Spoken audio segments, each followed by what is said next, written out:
Hello there, welcome to AV Rant. If you're seeing this, you're watching the behind the scenes version. We didn't do the pop thing. Oh, we didn't? Well, we can do that. Yes, It's sir. behind the scenes. You want to do that Scenes. now? Ready? Yeah. 1, 2, 3, Pop! pop. There we go. Woohoo! Seeing how the sausage gets made. So yeah, That's right. there could be audio dropouts because we're just using Google Hangouts. We're going to be talking about images that you won't be able to see in this version. So there is a complete 2-hour video version that'll post, usually on Wednesdays. So yeah, if you're seeing this, it's behind the scenes. You look for the complete 2-hour video version if you don't want all the guff. Yeah. And if you want to see the images we talk about. All right, switching camera over to Tom. He can start whenever he pleases. Oh my god, my eye, dude. What am I gonna do? I can't. Don't rub it too much. Like it's this. probably a cut on your conjunctiva. It's driving me nuts. No. Put it under glass. Shut up. Welcome to another edition of AV Rant. I'm Tom Andry, and I'm here with Rob H. This is AV Rant. It's your home theater and AV questions answered. Happy Easter. And on a little bit of a humorous note, I know we're not supposed to feed the trolls. That's like an internet rule, right? Don't feed the trolls. However, who's trolling? We've got trolls still. It's not so much a troll. I used to notice that every time we posted a YouTube video, almost right away we would get one downvote, one thumbs down, and I hadn't seen any thumbs down in a while. I was like, oh, okay, I guess we don't have our thumbs. Well, I looked through and like all of our recent videos going back, I don't know, about 12 weeks now, all got one thumbs down from somebody, like all within like an hour. So somebody out there is like, oh, I'm going to let these guys know I don't like them. So yep.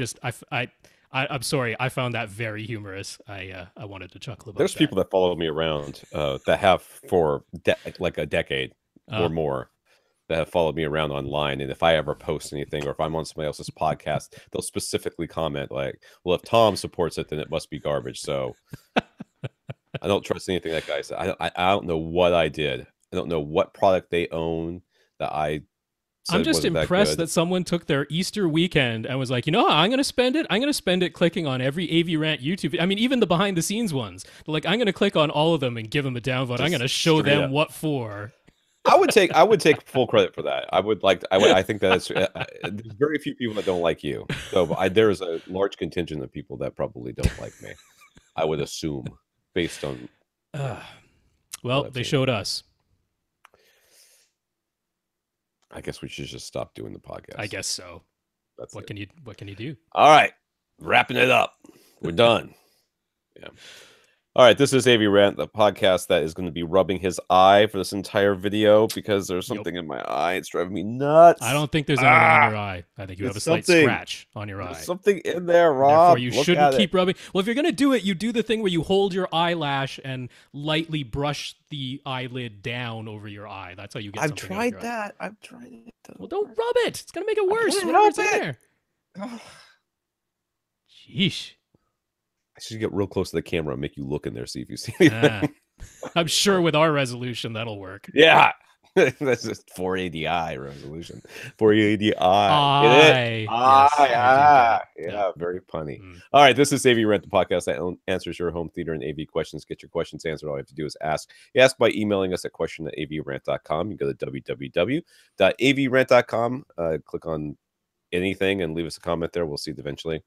Facebook.com/AVRant podcast. We are very I don't know. I'm distracted by my eye. I know you are. It's just I can't say anything right anymore. I'm gonna have to read like when my son has eye patches I could wear. Yeah, that's right. He's got him because he had that amblyopia thing. Ah. So yeah, he's all. I mean, he's not better. He's got one eye, but it's good as it's going to get. Anywho, Facebook.com/AVRant podcast, where you can leave us contact us there. We are very active, and we at least read your stuff if we don't always immediately respond, but we will respond to you on the podcast. YouTube.com/AVRant. No C. I know. It feels weird saying it that way, but it is. YouTube.com/AVRant. You know what? It's been a long time. I should just throw out a belated thank you again for the people who helped us get to 1,000 subscribers, because that was a big deal. So thanks once again. I hope that guy that downvotes us, did he also subscribe just so he can see it Just so to he make could sure download he doesn't this. miss Just one. to make sure. I bet he hit the little alarm thing. So he's like, right. yeah, downvote those guys. Hate that guy. That Tom. He's such a jerk. Let's see here. You can leave us comments over there, but we won't see it. Apparently, we will see you if you downvote. But, hey, that's not a good way to get our attention. If you want to contact us directly, you can email Rob at AVRant.com. His Twitter is at First Reflect. I'm Tom at AVRant.com. My Twitter is at AVRant_Tom. Where so far in the last 4 years, maybe 2 years, my only tweets have been the podcast being posted. So if you don't want any political discourse or anything like that, then I considered tweeting the other day. Okay. Because there was something I was watching and I wanted to tweet about it. Right. Like a live stream tweet thing. When Jessica Jones, I thought about doing it. But I'm glad I didn't because I didn't love the new season. So it wasn't. I still haven't watched it. I'm behind on too many shows. Okay. I also got our producer Austin. He monitors. We think, is he still alive? I haven't seen him on our topic list for a couple of weeks. 3 weeks ago he did some topic list stuff. Hasn't for the past couple of weeks. He's still putting out his podcast. So that still exists. Yeah, and people have asked us why we aren't on that podcast because he's stopped. He's gonna just take those subwoofers and run. Well, I think we've lost him for good. He's gone. So I got mine. I'm out. Could be. And if your name is Austin and you're listening to this and you're going, "Oh, Tom, why are you talking?" Because, dude, finish the video. Been a year. You're killing me. Hasn't it been a year? It hasn't been a year, but it's getting close. I think it's closer to being a year than it is half a year. It's over 6 months. Yes, it is definitely over 6 months. I really wanted it done before Christmas. Yes. If that gives you an idea of how far behind on this thing we are. Yeah. People think it's like he says it's almost done. I did get an email from him a couple weeks ago says it's almost done. Like he did say that like 3 months ago as well. So I don't know. Let's just come on, dude. Finish up. Anyway, Austin at Austin Pond, TEN Pond. Yes. It's not TIN, which is what I thought it was for a long time. He has his own podcast, the We Watch Movies podcast we are not allowed on. It's mostly about snails. Okay.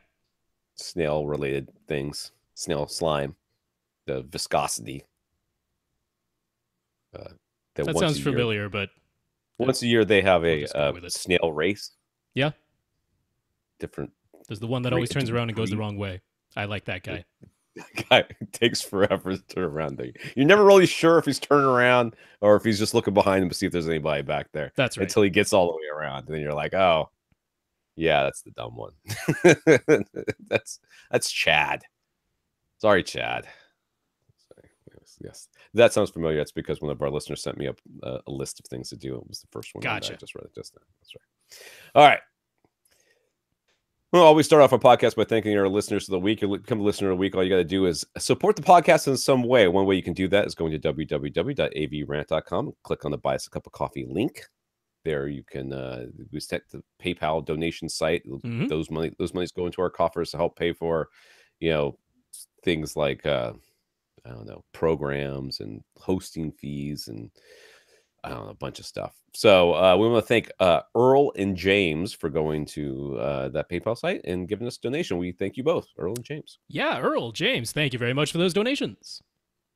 Yes, and Patreon. We have some patrons over at Patreon. Patreon is a service where you can sign up for a monthly donation to us. Mm-hmm. I think the minimum is $1 a month, $12. That it is. You know what you should do? We should give you the ability to downvote us on Patreon, but you have to be a patron to do it. There you go. So that guy who hates us enough to do it on Easter. I know. Not the happiest day of the year, but for a lot of people, it's a pretty good day. I'm telling you, after 40 days of Lent and no coffee, I was real happy on Easter. Yeah, we could do that. Anyways, we've got 57 now patrons over there. And James, who was, we just mentioned him as one of our donors at the website, he wanted the trifecta. So he also bought a receiver and told accessories for less. It was because of us. So he's a patron from Patreon. He gave us a direct donation. And he accessories for less know that he bought. I think he said a receiver he does not need. Yeah, from them. Just money burning a hole in his pocket. But thank you to our 57 patrons over at patreon.com/AVRant podcast. Yeah, that one has the podcast on it. I don't know. Yep. I remember. Yeah. Patreon.com/AVRant podcast. Thank you so much to our 57 patrons. James, very much thank you for the trifecta there. And he even sent me an Amazon gift card there. So thank you for that too. I appreciate that. There we go. It's very nice. Gary went to Emotiva and let them know that his A300 2-channel amp was because of us. And Earl spoke over the phone with Ed McMullen. I'm sorry, I always say McMullen. There's a street in town called McMullen Booth, and I drive it all the time. It just jumps in my mouth. Ed Mullen from SVS and let him know that AV Rant was instrumental in the decision to buy dual SB16 Ultra subs. Woo! Whoa. Well, Gary, congrats on your Emotiva amplifier purchase, and Earl, huge congrats on your dual SB16 Ultra subwoofer purchase. Very nice stuff. I don't remember the him. Did he need those Earl? big subs? Yeah, we told him to get dual SB4000s, and actually he asks a question about it later. So okay, we'll talk about it. All right, in the news here. Well, first thing in the news is last week I was talking about my, what's it called? UDP X700 Sony player. Yes. And how the lip sync was all screwed up on YouTube. That's right. Yep. So Rob and I, after the podcast, I just left the camera exactly where it is, facing my white screen behind me, and turned on the screen, and we went through the menus and stuff like that. And the X700 looked like everything was set up right. So we went into the Denon. Yep. And the Denon's auto lip sync was turned on, so we turned it off, and that fixed it. That fixed the lip sync. Yes, turning off the auto lip sync made the lip sync work correctly because intuitive, as one would expect. Of course, like edge enhancement on means it's off. Yeah. So if you're having it comes down to, and no matter how long I've been doing this or you've been doing this, every once in a while something comes across, you're like, what? That's one of them. You just have to fill with every single setting, turn it on, turn it off, every single one of them. You just have to. And so anyways, but YouTube works correctly on that thing now, which is good because apparently no matter what we can do, what we ask for, or how much money they have, Microsoft cannot figure out audio on their Xbox. All right, in the news.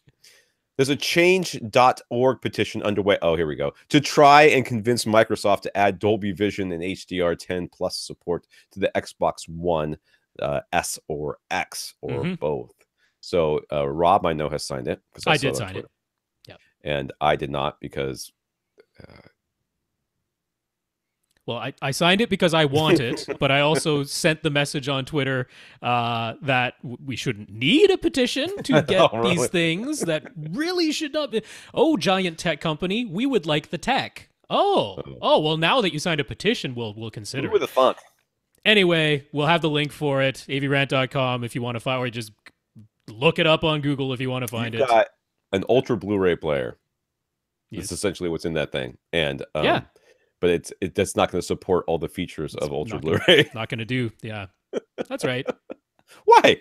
Why would you want that? It's so busy playing God of War. Unless we tell way back when Philips announced their first Ultra HD Blu-ray players, they said their 7502 model and the 7302 version sold at Sam's Club would get Dolby Vision support. They finally released a firmware update. It doesn't work with Sony Dolby Vision TVs, though, because... It took them this long because they actually had the hardware chip in there, the Dolby Vision hardware, the first one. Yeah, they had it in there. It took them this long to finally get the firmware out. Although we can't always blame Philips because we know Dolby has a heavy involvement in all the firmwares that go out there. Sure. So it might be that Dolby was dragging their feet on this one. But the Sony Dolby Vision TVs, as we know, for external sources, need a specific profile of Dolby Vision for it to work. And the Philips didn't get it, even though they waited this long. So that's a disappointment. But if you have a Vizio or an LG TV that does Dolby Vision, it works with those. Or a TCL, it works with that too. But why would it work with the Sony? I mean, why? Yep. Why? All right, this is a late breaking news. Just came out today. This is April 2nd. Yep. Oppo is apparently shutting down. They waited until today, the 2nd, because it is not an April Fool's joke, though we kind of wish it was. Yeah. They posted an official farewell on their website saying that they will continue to support existing products, release firmware updates, and provide repairs, but they won't be making any new products from now on. I have no idea how that works, because Yeah. it certainly sounds like you're shutting your doors, which means the best case scenario is that they have outsourced their repairs and customer support to somebody else, and then that's it. One would think. I mean, Oppo, the company, is a Chinese company that still exists. It's not like the entire company's folding, but their U.S. branch is essentially shutting down. They're not making any more U.S. products. It also makes me wonder about those monoprice products that sure did look like they were Oppo. The headphone amplifiers, both the portable and desktop, which still have no ETA. It just on Monoprice's website, it still just says notify me when these are finally available. Maybe never at this point, if, as I suspect, those were being made by Oppo. Yeah, not great stuff. I'm a little bit worried about ATI, to be honest, as well, because they have been out of stock of all of their amplifiers for a while now. The Monoprice monolith amplifiers have been out of stock. Those are made by ATI. There's like next to nothing listed on Classic Audio Parts, which is ATI's direct sales online. So I'm like, I don't know, maybe they just, because they manufacture all their stuff in the USA. This is ATI I'm talking about. Right. They manufacture all their stuff in the USA. Maybe it's just like raw material problems. Maybe starting a trade war with China wasn't great for electronics in North America. Something like that. So, but yeah, really, really sad to hear about Oppo shutting down, because obviously we really liked their products. We loved their customer service. Yeah. We loved that their firmware updates were frequent and fixed problems, and they were very responsive when customers said they had issues. So losing them is a big loss for all of us enthusiasts, and I'm not sure what we're going to do, or if it'll, rise like a phoenix in a new form somehow. But yeah, that's horrible news. So the PM1s are $1,099. Yes. I thought they were more expensive than that. No. Were they always $1,099? I feel like they were. I thought they were $20 or something. No, because remember the PM2s were $699, which was ridiculous because they were the same except plastic. Yeah, I know. All right. So RIP Oppo. Not sure what's going on with that. Hopefully you'll come back in another form, because they definitely pushed. They pushed the envelope of what was possible, for sure. I mean, that they were the way we want a company to be. Yeah, when they were when everybody else was selling universal disc players. This was back before Blu-rays, when they had DVD, CD, SACD, DVDAs, and I guess DTS audio, which nobody really bought.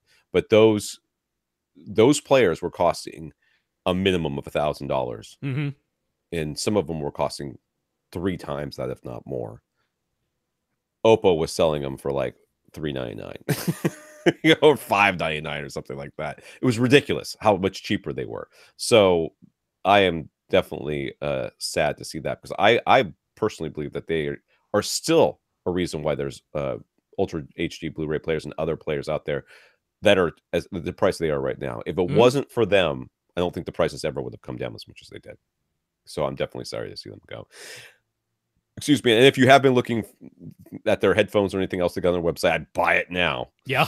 Yeah. They ain't making any more. Get it now. Get it now. The PM3s, wearing them right now. Good headphones. Love them. All right. Got some comments here. Several people, including Dave and Ted. Dave and Ted reported that the 4K disc of Thor Ragnarok has unusually low audio levels, and it's being widely reported in reviews that the Atmos mix on the 4K Blu-ray is indeed quieter than usual. It also suffers from dynamic range compression in several scenes, so Tom wasn't crazy. I know it wasn't crazy. The menus are like at least twice as loud as the movie itself. The regular Blu-ray that comes in the package has 7.1 DTS HD master audio. It doesn't have an Atmos track, and apparently that one is regular volume and full dynamics. So I did not find that to be the case. I did not. I actually played the Blu-ray last night. I tried the Blu-ray last night, and it sounded the same to me. Oh, okay. So it's the whole mix then. It seems to be the whole mix. So at least in my experience, Ted tried Bill Dundleson's whatever from Legacy Audio suggested to temporarily wire one of his silhouettes on-wall speakers, big speakers that he's been having problems with forever, in reverse polarity, find the location of maximum cancellation, and then adjust the trim levels and distance the settings on that speaker on that side, all in effort to try and improve the imaging and Ted's setup. It did not work. Yeah. So Bill's next suggestion, time to experiment with toe-in, just like we suggested like a bajillion years ago. But it's not that long ago. No, we did. I mean, like very first thing was like we said, well, I guess, if it were a yeah, regular you know, speaker, we yeah. would say change the toe in, but we can't because it's on wall, and this is part of the problems with having on walls that you can't change the toe in. Yeah. And then we went on to all the different other things that we could try. So yeah, I mean, yeah, it was. So he did offer a tip that once Ted finds the correct toe in angle, he can use paint stirring sticks, sand it down to make a wedge to inexpensively hold the speaker against the wall at the correct angle. Ted will keep us updated. Dude did not invent that. Like I swear, Well, no, every person I've ever it's seen a that, shim. yeah, it's a shim. All the framers and stuff, guys I know that like install doors, they've got like a pocket full of those things. They just whittle them down to whatever size and break them up. So yeah, let us know, man. I hope it works out for you. Chris has a tile floor and the fireplace with stone around it. He had his center speaker inside his fireplace, which naturally meant the fireplace could no longer be used. Well, I mean, it can, but center channel is not going to fare too well. And he had some dialogue intelligibility problems, but he managed to largely fix those with 6 acoustic panels behind the seats.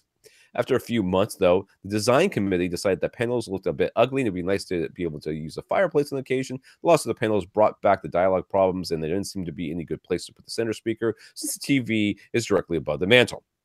Then Chris was talking about projector ceiling mounts. That gave him an idea. He connected a PC monitor mount that has a quick release function to the underside of the mantle and to the top of his center speaker.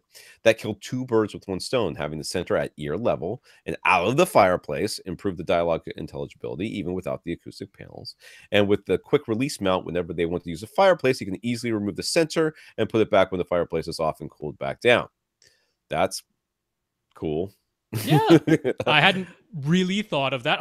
I have actually seen speakers mounted using like projector mounts or like a quick release wall mount. Yeah, so it just kind of slides onto this mount thing. It just slides on. Yeah, that's a clever solution. So yeah, it's meant for like a PC monitor so that you can, hook up different monitor configurations or whatever, but It's got a quick release on it. So yeah, that's a clever solution there, Chris. I like that. Yeah. So one thing if I don't know that we ever got this guy's question though. He never asked us a question about why he was having intelligibility problems. He just put panels behind his head and it worked. Yeah, he says he's been listening to us and just applying the advice we've been giving to other people. So my first advice would have been get that thing out of your fireplace because that's clearly the problem. But even just moving it forward, like if when you had it before, it's stuck in there. When you were watching TV, if you pulled it out so that its front baffle came out of the fireplace proper and without all the reflections that are in there, and even putting a panel inside the fireplace behind it. Yeah, since the fireplace was never going to be on when it was set up that way. Right. Yeah. So one thing I'm going to say though is my son is interested in building a gaming PC. Yes. So he would like to actually, I mean, the first thing he did was he said, "Daddy, can you buy me one?" And after I stopped laughing, I said, "Why don't you go see how much they cost, son?" And he was like, "Oh my God, these things are like $5,000." I'm like, "Yeah, they can be, sure. They can be." But I said, "You can build your own for quite a bit less if you know what you're doing." So after 5 minutes of research, he goes, "I found one." I'm like, "Welcome to the rabbit hole, son. You found the outside. I will see you in 3 months."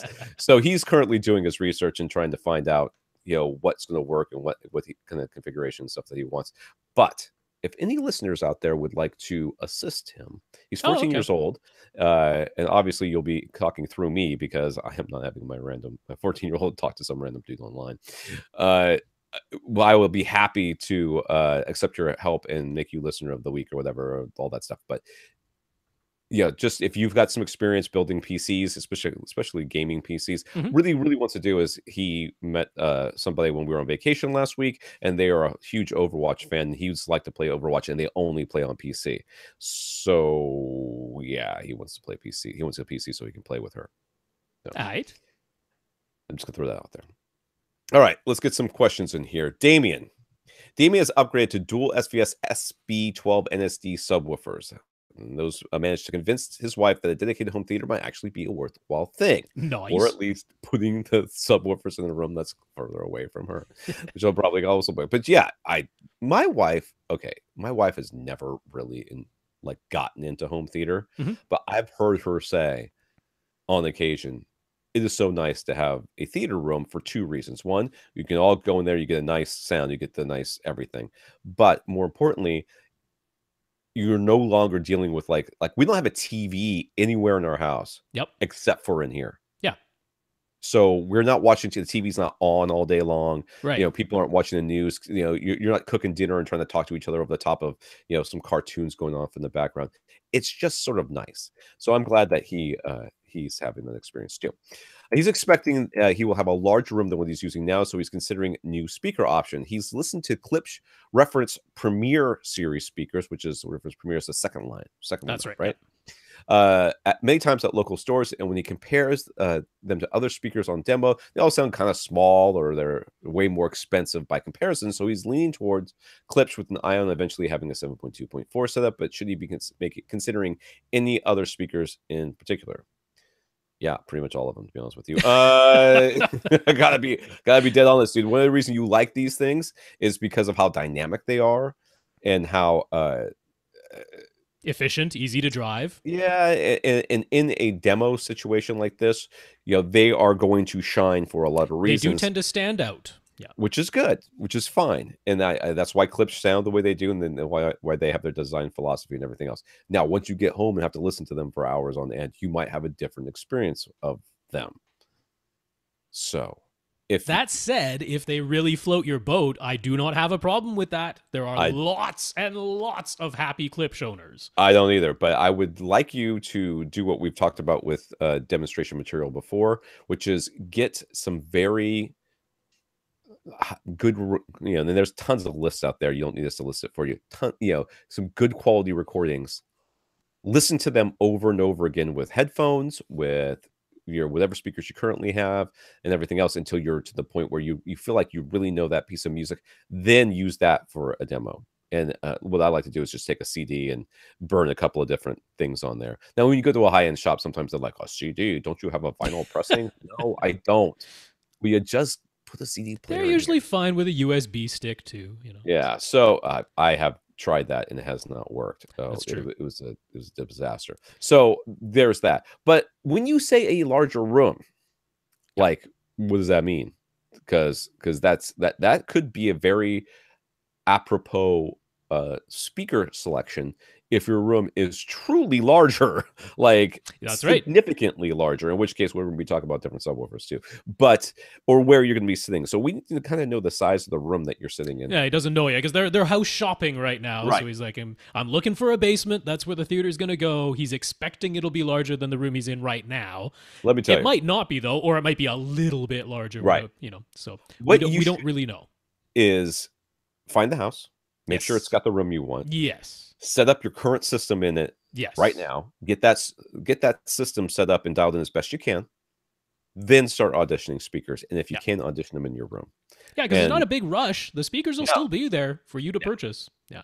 I would say if you're looking for store demos, you should probably be able to find KEF somewhere. There should be some KEF Q series at some store because those are widely available. And then I would say bring in some SVS speakers, bring in some AVRant speakers. But that's because you can long way away. Yeah. No, but what else should he look at in particular? SVS and AVRant because they pay the shipping both ways. Right. So that means it's a completely free audition for you to try that. There is never any harm in expanding your listening. You might find that your favorite are the Klipsch Premier. But at that point, you go, you know what? I tried KEF, I tried SVS, I tried AVRant. I still like the Klipsch Premier the best. Now I'm really certain that those are the right ones for me. And we're like, great, fantastic. So and I've been in home theaters that have Klipsch speakers. And, you know, I know some people think that, you know, we poo-poo one type of speaker or another. I know I get, every time I mention the word Polk, I get like 3 emails from somebody. Because there's lots of Polk fans too. And rightly so. Why not? And rightly so. There's nothing wrong with these speakers. Now, are they necessarily my taste? No. But I've been in tons of home theaters with Klipsch speakers and I've been like, this is a really nice home theater. Mm-hmm. And it sounds good in here. You know, it doesn't matter. All right. That's what it comes down to. If you like it, then it doesn't matter. You don't have to convince me and I don't have to convince you. All I'm saying and what Rob is saying, and I'm 100% in agreement with, is make sure you listen to as much as you can before you make that decision. Don't go buy these speakers just because it's just for peace of mind. That's all. Yeah. So he asked if he gets the Klipsch speakers, will his dual SB12 NSDs be able to keep up? It has nothing to do with those Klipsches, dude. It has everything to do with the size of your room. That's right. So technically, I mean, will the Klipsch, it's the size of the room. It is. It's all the size of the room. Yeah. Because the clips could be in a big, a very small room, and the subs will have no problems. The clips could be in a very big room where the clips could still just do just fine, and the subs are suddenly going to be inadequate. So if I were you, I mean, I wouldn't look. I mean, unless you want to buy new subs. I mean, I don't know if that's a conversation you want to have with your wife. You already convinced her that you get a home theater.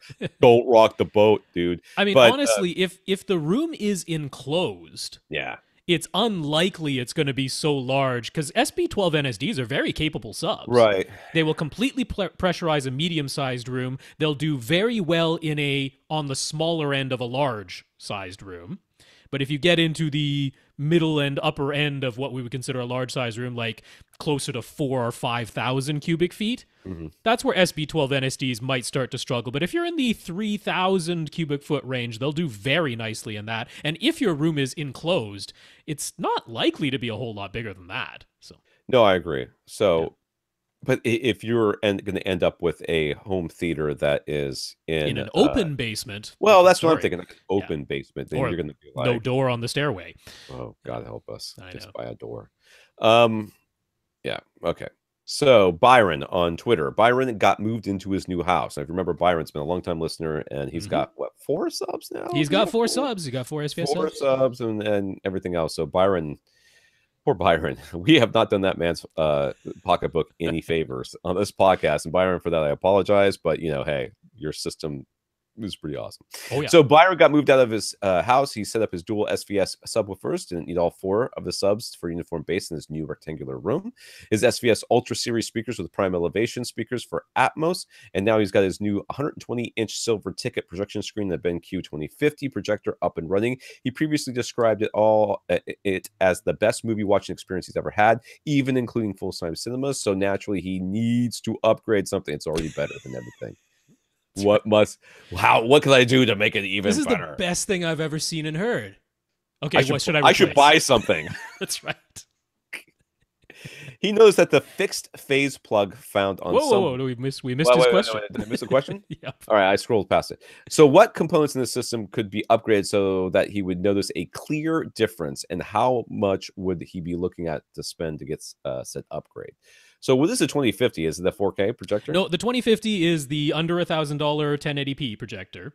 Well, then there's your I know, right? Now, ironically, it's like the newest thing he has, but that honest, because I mean, your speakers are on point. I mean, even if you technically upgraded as in spent more on speakers, you wouldn't necessarily consider them an audio upgrade. You've got very good speakers. Your subs, you have 2 more waiting in the wings if you even need that. So that's not a problem. Yeah. You've got the Atmos receiver. You've got a nice screen. So the projector out of all the gear that you have is like about the only thing that could be upgraded in a significant way. I mean, I'm not going to say the speakers are completely off the table, though. I mean, as much as I love SVS speakers and the Ultra speakers are great speakers, yeah. As much as I love them, he could still listen to some more speakers. Well, you can certainly get different sounding. That's easy. That's and you might find that you really like it. I mean, you're right. I mean, there's not a lot here. There's not a lot to do. Yeah. I mean, if you were going to upgrade, he's got acoustic treatments in here, right? Yeah, he's doing acoustic treatments, so that's not really part of it. I mean, I was going to say if he does go with the projector upgrade, I would say he probably wants to go to, at a minimum, an Epson 5040 UB, right, which is right about $2,700 right now. Different. I'm going to suggest this. I'm going to suggest cosmetic changes. Okay. I'm going to suggest motorized drapes. Yeah. And stuff like that. Lighting that you can hook into your Harmony remote and it dims and does. Yeah, start getting into the home automation stuff. Yeah. I think maybe even hook up a she who shall not be named so that you can control everything via voice. That would be kind of cool. I don't know that I think that your experience becomes better because it just is nicer. Not necessarily anything looks or sounds any better, but I think you could probably spend a lot less money than you'd have to spend on the projector, and make some cosmetic changes here. And it might even be just like, hey, I've got DIY panels all over my home theater, and they're fine. Yeah. Again, the lights are off most of the time anyway, so I could really care less what they look like. Heck, I've got stuff I still have to paint in here since the last time I moved speakers around.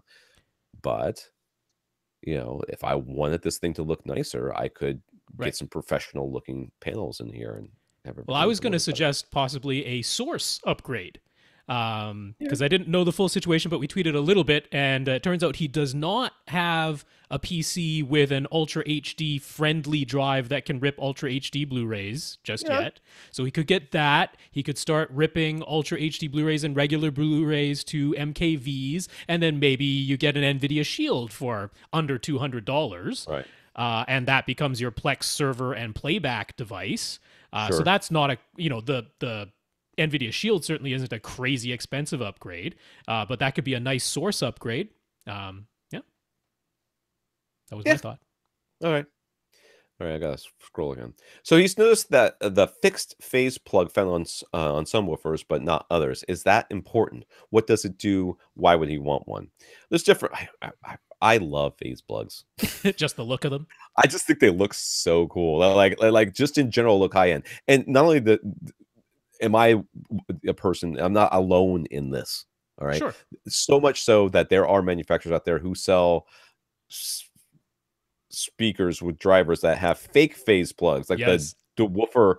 The phase plug goes in and out as the driver goes in and out.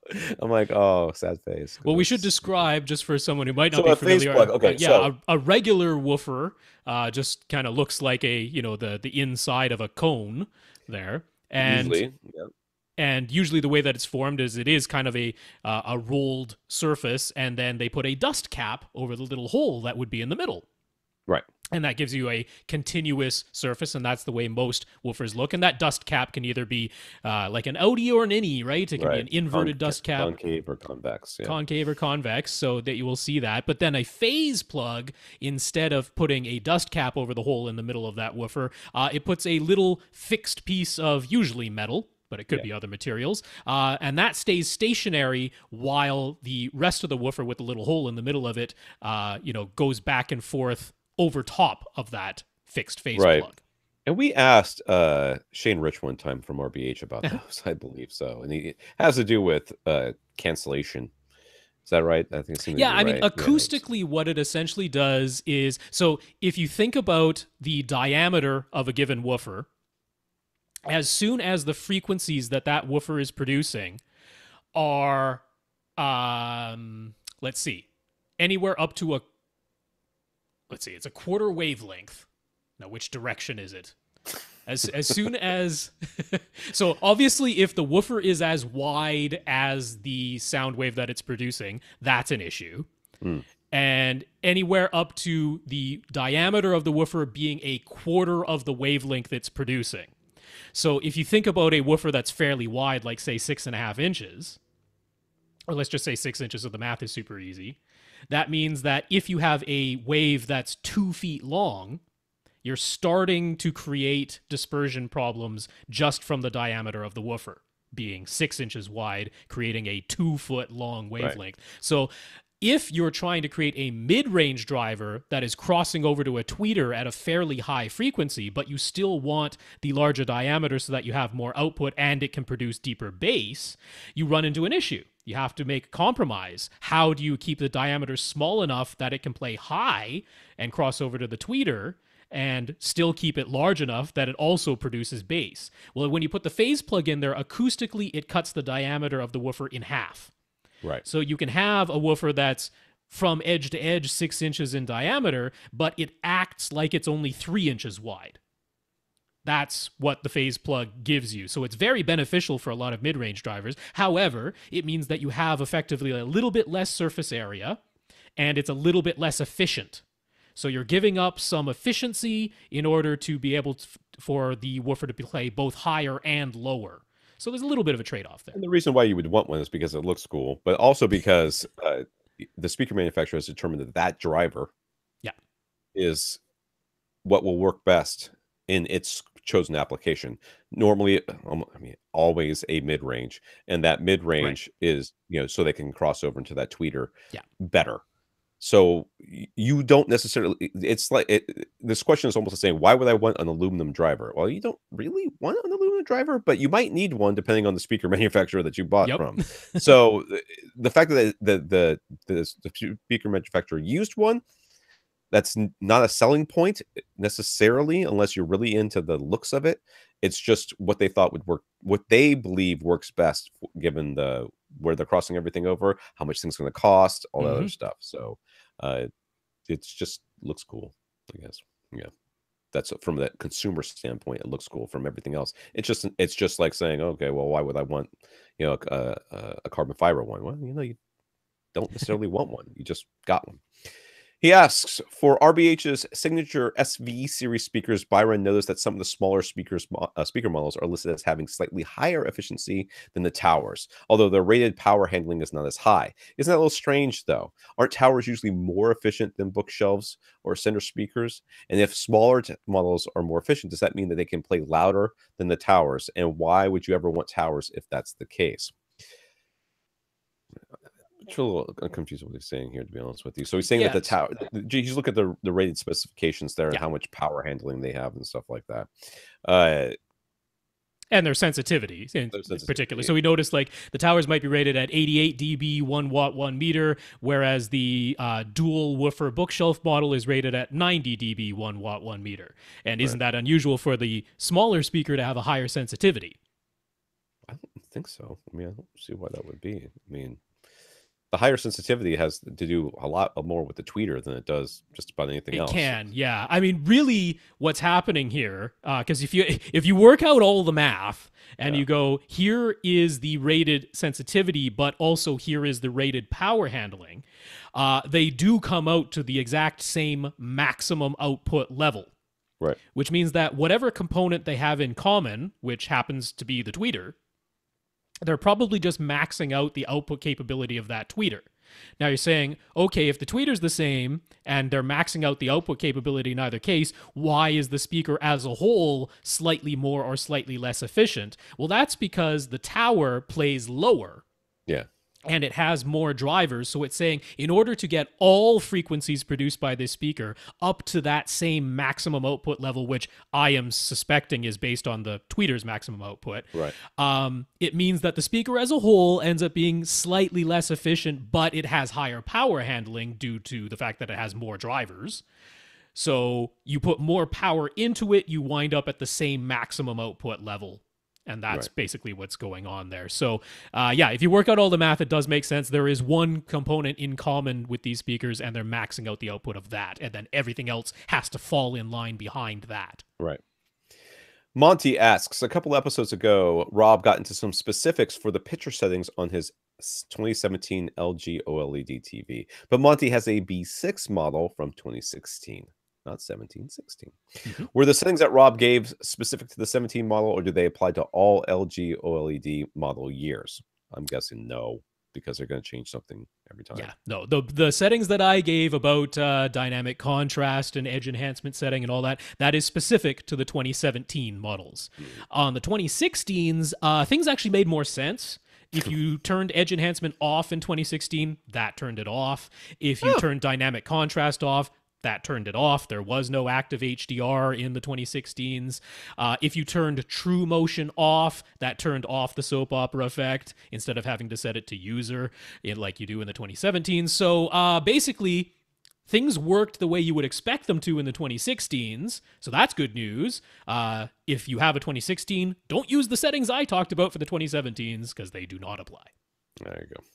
Travis has been using a pair of Golden Ear Aeon 3 bookshelf speakers with the SVS PB12 NSD subwoofer. He's been very happy with the sound quality overall, but the Golden Ear speakers are fully covered in a black sock fabric cover, and his cats have been taking an interest to it. So you can imagine. He wouldn't mind having less fabric and more substantial driver protection. Plus, he's just interested in trying something new and interesting. He's auditioned some Focal, B&W, and Martin Logan electrostatic speakers already. If dude cats like that, don't let them near those electrostatic speakers. They will make you very sad. He intends to audition the SVS Ultra Series, Ascend Acoustic Sierra 2, KEF LS50s, and the Martin Logan Motion 35XT speakers as well. Travis is just interested in our opinions about any or all of these options, as well as any thoughts we might have about models we think should be on this list. Well, he's picked some really good speakers. He's picked some very nice speakers all around. RBH is the only one that's not on here that should be on here. Sure. In my mind. Well, Aperion. Why not try Aperion? The Yeah, Varys Hyperion's on there series. as well. Yeah, you could probably do that as well. I think Free he doesn't shipping think both ways, so Hyperion. why not? Yeah, I don't think he thinks Hyperion are up to the snuff with the Well, rest of because them. their bookshelves aren't as expensive as all these other ones he talked Yeah, about. yeah. But again, it's just you're not paying anything. So That's right. You Why might as well not? try it out. Yeah. Just floating something on your credit card until you're done with the stuff. But yeah, RBH is but the only one on here that I'm not really seeing. I mean, he already said Calf. He said Morton Logan. I mean, the other ones that you might find in the high end stores, like Theals and stuff like that, I generally don't get You behind. maybe like Revel. I don't think you could even get to the Performa 3 series in this budget because it looks like he's going about $1,500 for a pair of bookshelves max. But Revel, I mean, their you could try Paradigms or Concerta series. Monitor Audio or something like that. Yeah, there's all the biggie Canadian companies, right? Paradigm, PSB. Yeah. Right. We're just throwing names out here at this point. At this point, yeah, nothing else really comes to mind. But really, RBH is the one standout on here that you should be looking at because they have, in my mind, a lot of different product models that have different price points that you could find something that you like in. And I think that they are some of the most neutral sounding speakers I've ever heard. And they play nice with just about everybody. And I mean, you're coming from Golden Ear, which have a definite sound. Yeah. So you're gonna necessarily run into problems, but one of the things the issues you might run into is that you're used to what Golden Ear sound like, and you hear something else, and you go, that sounds weird. Could be. Well, weird may be more neutral, and you may not like it. But if you go and listen to the Paradigms and the PSBs and the Monitor Audios and all those guys, you're gonna find out that Canadian sound all kind of sounds the same too. Yep. So very similar anyway. They all test in the same lab, so that it ends up sounding kind of similar. So usually just looking for a deal, whichever one's on sale is the one you want out of those guys. But take a listen and let us know what you come up with because we'd love to know. We'd love to know. I would almost say if you got RBH's Martin Logan Motion Series, Ascend Acoustic Sierra 2s, and Kef LS50s, and you didn't like one of those four, I would say you have particular taste. Or your room's really weird too. You gotta consider that too. Yep, could be that. Alan.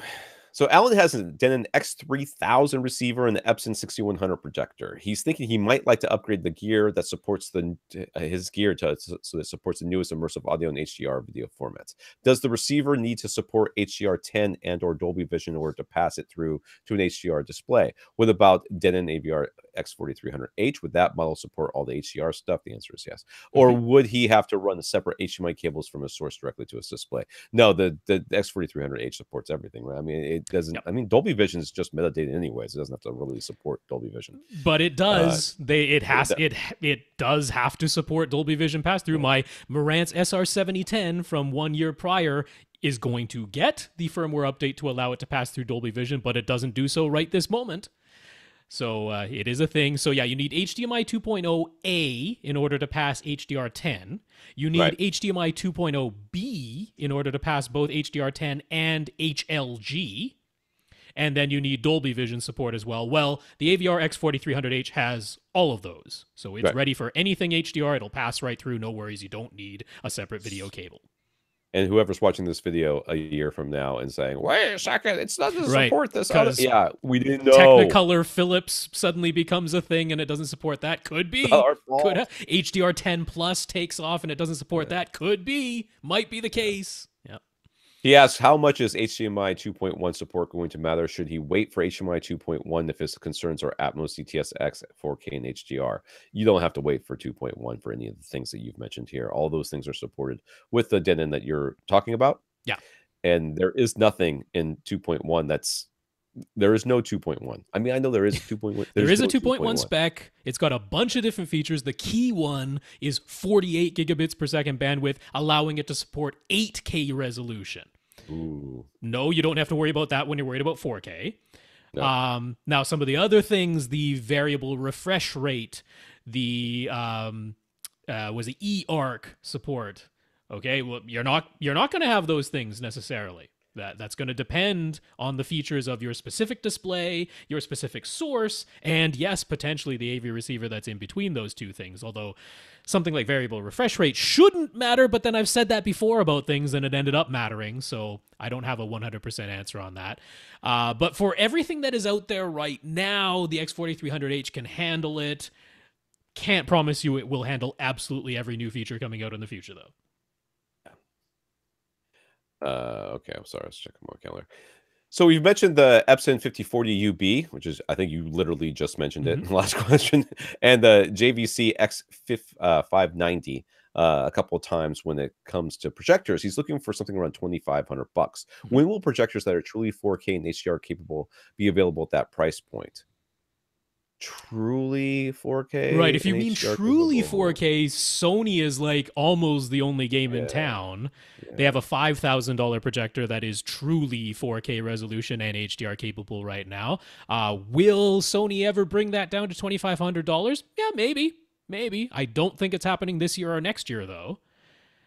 So I would definitely consider Wobble K. I have no problem. The resolution is like the least of the worries. I want the contrast. I want the light output. I want the HDR support. So you know what I want? I want a 10K projector that's, I'm not 10K, a 1080p projector that supports HDR. That's what I want. Yeah. I don't care about the 4K. I've never once looked at my screen that I'm sitting like 8 feet away from it and thought to myself, that is blurry. You know what? I can see the pixels. Not enough detail. Yeah, I mean, the 5040 UB is already very close to $2,500. Yeah. And JVC, I mean, the X590 is the current model, but if you look at 1 year prior at, say, the X570, somebody might be selling one of those, lightly used for around that price. Right. If you can get a JVC, that's a fantastic way to go. But yeah, you should definitely be able to get Wobble K with HDR support for around that price. Maybe it'll be slightly used or a year-old model on clearance, but that would if be you really wants to buy a brand new out of the box, I think you're looking at probably 2 years, maybe. Yeah, I mean, I would say 2020 for sure. Yeah. Hopefully 2019. Probably not this year, though. Yeah. Not this year. I mean, unless somebody comes out with something. Yeah, I mean, Epson is definitely going to replace that 5040 UB in the not too distant future. Right. So I'm thinking 2019. So the problem is going to end up with is the first time somebody hits the market with a projector that's truly 4K and at a brand new, like, sub $2,500 price point, it's probably going to have issues. Like it's probably going to be, it's probably like crappy the $1,500 like the $1,500 4K DLPs do. So, yeah. So I mean, we'll just because you see it happen doesn't mean you should immediately start buying it. So if you want to wait. If you're, I would at least take a look at those Wobble K ones and see if it works for you. Lastly, he asked, we've mentioned a website where you can look up which discs have Atmos and DTS:X and such. What was that site again? That's our friend Steve at nextgenhometheater.com. So nextgenhometheater altogether.com.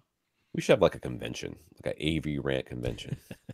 I live in St. Pete. It's like a mecca for these sorts of things. Everybody should come to St. Pete, like all of the people that we talk about on this podcast. We should just do one big podcast together.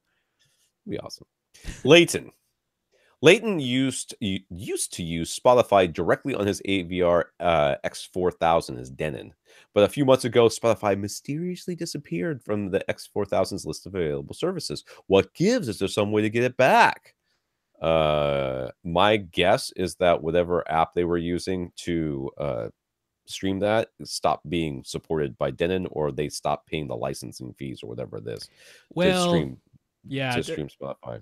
Denon put up a link saying that basically Spotify is moving forward in their development and no longer supporting the platform that used to run directly on their AV receivers. In its place, they are using Spotify Connect, which is very similar to like Chromecast. So you open up Spotify, the Spotify app on your smartphone or tablet, and then you say, play what I'm hearing right now on my Denon instead. Does that work on his 4000? Yep, that'll work. That's Spotify Connect. Yeah. So, but it's an extra step. It means you have to have a smartphone or a tablet to make it work. It means they both have to be connected to the same Wi-Fi network, so they share the signal, all that stuff. So, that's how you make Spotify work now, is Spotify Connect. So he don't like Spotify Connect. He asked which receiver could he buy to replace the X4000 that would still have an embedded Spotify app. I'm guessing none. If they're not supporting it, then they're not supporting it, right? Everybody's kind of moving to a Spotify Connect. Now, you could get a Yamaha because they have MusicCast built in, and MusicCast has its own version of Spotify that is separate from Spotify Connect. They've moved over to Spotify Connect too, as far as just playing things directly. But if you do it within the MusicCast service, but that is like 6 of one, half a dozen or another, because to use MusicCast, you still have to use a smartphone or a tablet. Right. It's like it's the same. It ends up being the same thing. Plus, luck, dude. The X4000 could play back 11 speakers, and if you want to play back 11 speakers on a Yamaha, you have to get their flagship. You have to get the 3070. That's the only model is their flagship that can do 11 speakers. So it's expensive. So you're a little bit hosed. You probably just have to get used to Spotify Connect. That's the way the cookie has crumbled. Infinite Gary. There are lots of questions, so let's not dilly-dally on each one. From Gary. Okay, I'm just going to say yes or no. Gary uses a Technics CD player connected via its digital coax output to his Lexicon MC8 preamp. Just for fun, he tried listening to a CD using his Pioneer DV420 DVD player connected to the same Lexicon preamp via an optical Toslink connection instead. He swears he heard a difference. With the Technics over player providing smoother highs and stronger low frequency, what could be responsible for the difference in sound? Tone control someplace would be my guess, or you just think you hear it? Psychological. Yeah, I mean, placebo effect, I guess. Factually, really if both players are doing only what they should be doing, it is the exact same digital signal. Yeah, my guess is that there is some sort of tone control going on someplace in here on those different inputs that you're using. That's about the only thing that could actually physically make a difference, is if there was a different, calibration setting or tone or, bass boost or something like that. And there can be settings in the player, like especially a DVD player. Sometimes it has a dynamic range compression or something like that. You just make sure that is, turned off, because it's very possible that it's something like that. Those settings do exist inside of players sometimes. Yeah. What speakers do Tom and Rob use for listening to 2-channel music? If we listen in our home theaters, do we make any changes to our configurations, such as turning off subwoofers or using different EQ settings? I listen to 2-channel music in my car and in headphones. Mm-hmm. So I would use the PM2s, which don't exist anymore, but they're the same as the PM1s from Oppo. But I use these PM3s only for this podcast. I don't use them for anything else, because I have all my podcasting gear together in a a cardboard box that is currently falling apart, and I need to re-tape it back together. But it all lives in there. But when I listen to 2-channel music, that's what I use almost exclusively, the PM2s. Yeah, I tend to be the same way. Most of my music listening is done through headphones. I usually use my Shure SE530 in-ears. It would be the 535s now is the current model, but I got the 530s back when they were the model. Love those in-ear monitors. So that's how I listen to most of my music. So if I do listen on speakers, I do use my home theater. That's my speaker setup. I do not change anything, because I have calibrated things so that if I play a sweep from 20 kilohertz all the way down to 20 hertz, it's pretty darn linear, which means it's playing the signal as intended. The signal is just a set of instructions. Play this note for this long, this loud. And if I get a very linear sweep from top to bottom, that means that's what my system is doing. So no, I'm not going to turn off my subwoofers or change my EQ. It's all to get me linearity and accuracy. Yeah. I do the same thing, and I the only thing I'll do is make sure that I'm only getting stereo. Sure. I'm not getting any sort of surround matrixing. I've never been a big fan of surround matrixing for 2-channel. For 2-channel, sure. I think in general, I don't want to have to listen to what the receiver is doing. I want to listen to what the music is doing. So that's about the only change I make, is I'll turn off whatever surround stereo listening mode. Yeah. So what's our reason for thinking so highly of the JBL synthesis system? There's like a ridiculous. Each driver is separately calibrated for the room. Be. I mean, it is ridiculous what they do. They come in there and it's professionally installed. I mean, it's like $30,000, $50,000 or something. Oh, that's like the starting price. And then they come in and they have speakers all over the place. They have amps for each driver. They have different calibration and stuff like that. It would never work in my home theater. Oh, I mean, And we this, never, as much as we love tweaking and adjusting things, it's beyond like our ability to do it oh yeah, by ourselves. yeah, So they have a system called Arcos. That's right, their, I guess you could call it. It's not really automated. It's semi-automated. It's you're being aided by a computer to do the like. It is the ultimate brute force system, especially in the base. So they will set up. I think they normally use 8 actual microphones, but it can use as many as 25 or 35 or something like that. Microphones all at the same time, all connected to a computer at the same time. So it's measuring in all of your seating positions simultaneously. And they will play the bass sweep on repeat, measuring over and over and over. And they're doing the brute force individual phase, trim level, EQ for each of your subs, minimum 2, maximum infinity. And they will just go through like every permutation until you have the most uniform linear bass possible at every seat. So, I mean, that's a wonderful thing but costs $50,000 minimum. And then I also like that JBL was smart enough. They're like, you know what? Trinov already made themselves a 32 channel processor. We're going to borrow that from them. So the Synthesis Atmos processor is the Trinov Altitude 32. So yeah, it's top of the line stuff. Arcos is awesome. That's why I like it. So he asks in Audioholic's review of the Outlaw Model 5000 amp, Gene mentions that users might want to connect their most important speaker channels, the front left, center, and right, to the binding posts that are farthest away from the power transformer, which is housed over on one side of the amplifier in the case of the Model 5000's design. This is because, according to Gene's measurements, the binding posts that are closest to the power transformer measure as having higher noise. Would that actually be audible, or is it only something that can be measured with test equipment? I didn't see this review, but higher noise, is that hum and stuff that we sometimes talk about that you can hear. That can be anything from I'm sitting in my seat and there's some noise that I'm hearing, and it's whenever there's a quiet scene, I'm hearing this noise throughout everything, all the way up to I have to put my ear almost on the tweeter itself in order to hear this noise. So most of the time, the difference in those noises are measurable but not audible at the seated position, especially in the case of an amplifier. I did not see this one, but my guess would be he's just being extra cautious, and that there would be very little chance of you actually hearing anything. Yeah, the funny thing is Gene himself, so there's a video that accompanies the review, and in the video Gene himself says, you're not going to hear it, but if you're super anal retentive, you can do this because technically there is a slight difference in noise. So he even says himself, you're not going to hear it. So you're not going to. That would have been like I said, that's my guess anyways, but that's, that's the higher noise. So the noise is going to be, from I can't hear it to I still can't hear it levels. So Gary decided to add surround back speakers in his dedicated theater. He's been using 5.1, the 0.1 being handled by dual in-room subs plus his infinite baffle sub, which is how he got his name, Infinite Gary, in his dedicated theater this whole time. But in his other room, he's tried 7.1.4 and enjoyed having the surround backs. When adding the surround backs, he just eyeballed their position. And since he didn't want to mess with his previous Anthem root correction measurements, he just set their trim levels by ear. He thinks it all sounds good, but is it necessary to take measurements to get the best setup, or is eyeballing it and setting things up by ear okay?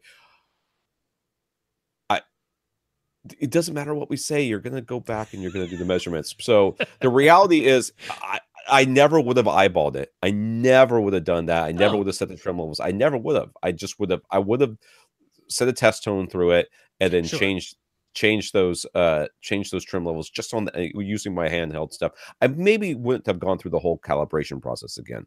I probably would have, but I might not have, just to do the test that you're talking about. But I definitely would have level matched them. Yeah, busted out an SPL meter and just done the internal test tone. I mean, it's right there. It's literally it's close to me as my remote control is, so it's not that big of a and that's not affecting any of your previous 5.1 setup. That's only affecting the new surround back speakers that you've added. So yeah, SPL meter and the trim levels. As for the positioning, I mean, I'm okay with eyeballing it because it should be fairly easy to figure out a 45-degree angle from where you're sitting.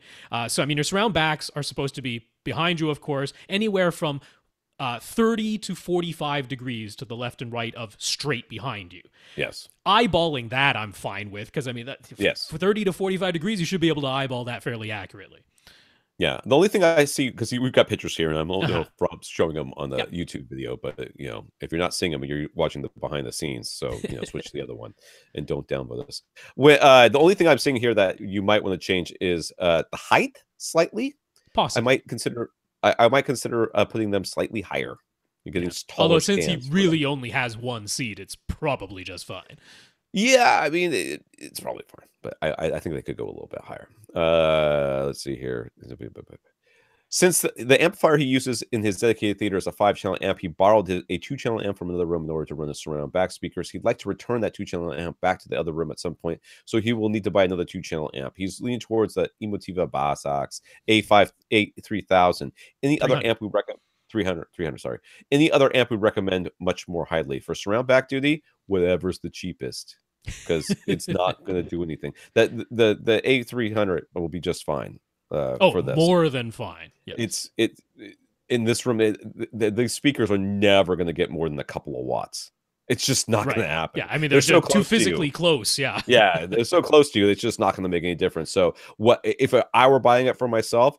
I would buy something that had like 50 watts and cost $100. Yeah, I mean they do have the Bass X A150, which is 75 watts into 2 channels. That's what I would go which with. Yeah. would be absolutely fine. Now, when he asked this, and he was like ready, and we already know he actually did pull the trigger because he's one of the listeners of the week, and that he bought that, which is fine. I mean, the A300 is absolutely fine because I know Gary does like to move things around sometimes. So let's say it does end up powering front, left, rights in a larger room or something. Okay, it's ready for that. 150 watts a channel. It's ready for anything you throw at it. It's not crazy overpriced by any means. It's a very reasonable price. And it has a nice low noise floor, which is a nice thing when your speakers are this physically close to you. If there is any little bit of idle hiss, it's nice if it has a nice low noise floor. So I think it's a fantastic choice. I wouldn't be pointing you to a monoprice monolith because you don't have to go that nuts for certainly not your surround back speakers.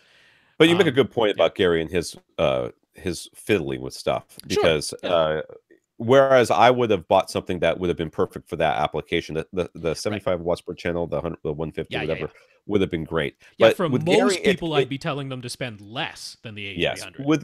With Gary, I can understand. I kind of can get behind the A300 purchase, simply because there's a very non-zero chance he's going to move this into another room and power, something else with it, like tomorrow. So we should just keep that in our minds. Anyways, his 5-channel amp uses XLR connections, but the Emotiva only has RCA inputs. Any reason for concern? And basically any RCA cable will do. It only needs to be about 3 feet long. Yeah, I mean, basically what you want is a nice shielded cable, and there's no cause for concern here. There's no reason to use XLR except that they make you do it because everybody thinks it's better for reasons. But the reality is the RCA will be just fine. You wouldn't want the world's thinnest cable. Like if remember when you used to get your DVD player and they have a yellow and then a red and a white. You wouldn't want to use the red and the white. Or like what came packed in with your RCA VCR. Maybe it would not the yellow one would probably be okay, but you probably want something a little bit more shielded. The yellow one, and I haven't talked about this in a long time, but the yellow one was for video, right? Yes. I mean, it was the internal wire is the same. Why is the yellow one slightly different? It has better shielding because video was more capable of being of picking up interference. So we would say, hey, if you're gonna use the ones that come out of the box, throw the red and the white one away and just use the yellow, and that one will be fine for most applications, especially some applications. Your case, though, it's a 3-foot speaker run. It's fine. I am sure you have some RCA cables lying around your place somewhere. Any of them will be fine. So he says he'll need some new speaker wire too when he makes the surround backs a permanent installation in his theater. Right now, he's just using spare wire that is running across the floor, so that's definitely only temporary. He preferred to be able to buy some speaker wire that's already cut to the correct length and terminate with banana plugs, so he doesn't have to do that stuff himself. What do we recommend? Well, I've got the SVS wires, and those are real nice. I mean, they're fabric colored and they're pretty, and you can have them terminated however you want. The other option would be, of course, blue jeans would probably be a good one, I would imagine, because they I know they terminate however you want, and I'm pretty sure they cut to whatever length you want, but they may do it in like foot increments or something. Yeah, 1 foot increments. Those are the only two that come to my mind. Those are the two I'd point you to. The only thing I don't like about blue jeans is, for whatever reason, they don't offer any speaker wire that has a black jacket. It's either a white jacket or a gray jacket, and very often a white jacket is great, but I would like a black jacket option, but that's purely Yeah, aesthetics. Their speaker wire tends to be kind of thick too. It's kind of thick. 12 gauge is the thinnest. Then they also have 10 gauge. They have nothing thinner than 12 gauge. I should show it some to you. So Sewell does have pre-terminated speaker wire, but they only have preset lengths, and they jump from 25 feet to 50 feet, as though nobody has anything in between those two.